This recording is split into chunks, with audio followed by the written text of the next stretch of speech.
सासरच्या त्रासाला कंटाळून गर्भवती महिलेची आत्महत्या। पुणे येथील वैष्णवी हगवणे आत्महत्येमुळे पुरोगामी महाराष्ट्राला हुंडाबळीचा डाग लागला असून या घटनेनंतर राज्यात खळबळ उडाली असताना हुंड्यासाठी सासर करून होणाऱ्या जाचाच्या अनेक घटना समोर येऊ लागल्यात।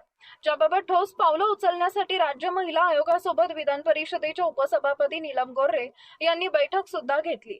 या बैठकीनंतर काही तासांमध्ये सोलापुरातही वैष्णवी हगवणे हिच्यासारखी घटना घडल्याची धक्कादायक माहिती समोर आली आहे। जिल्ह्यातील मोहोळ तालुक्यात चिंचोली काठी येथील विवाहितेनं सासरच्या त्रासाला कंटाळून आत्महत्या केली। आशा राणी भोसले वय वर्ष 22 असं या विवाहितेचं नाव असून धक्कादायक बाब म्हणजे ती गर्भवती होती।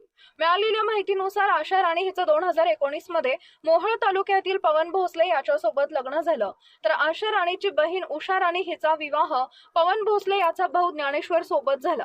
मागील 3 वर्षापासून आशा राणी हिला नवरा पवन हा 4 चाकी वाहन खरेदी करण्यासाठी आणि खर्चासाठी माहेरातून पैसे आण म्हणून मारहाण करत होता, तर सासू अलका भोसले आणि सासरा बलबीम भोसले हे देखील मुलीला स्वयंपाक नीट करता येत नाही, मुलीला इज्जत देता येत नाही असं म्हणत आशा राणीचा मानसिक छळ करत होते।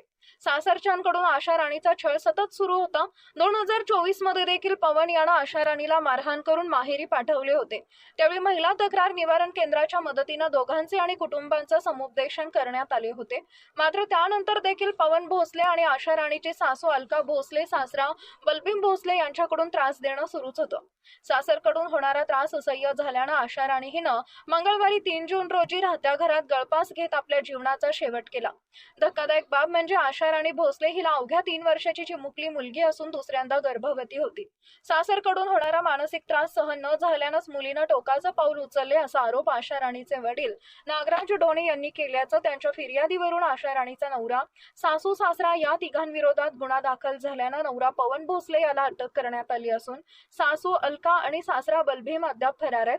जोपर्यंत आरोपींना अटक होत नाही तोपर्यंत मृतदेह ताब्यात घेणार नाही असं आशा राणीच्या कुटुंबियांकडून सांगण्यात आलेलं आहे। आपला जिल्हा, आपली power, power Marathi news network, एकच नजर, चौफेर खबर।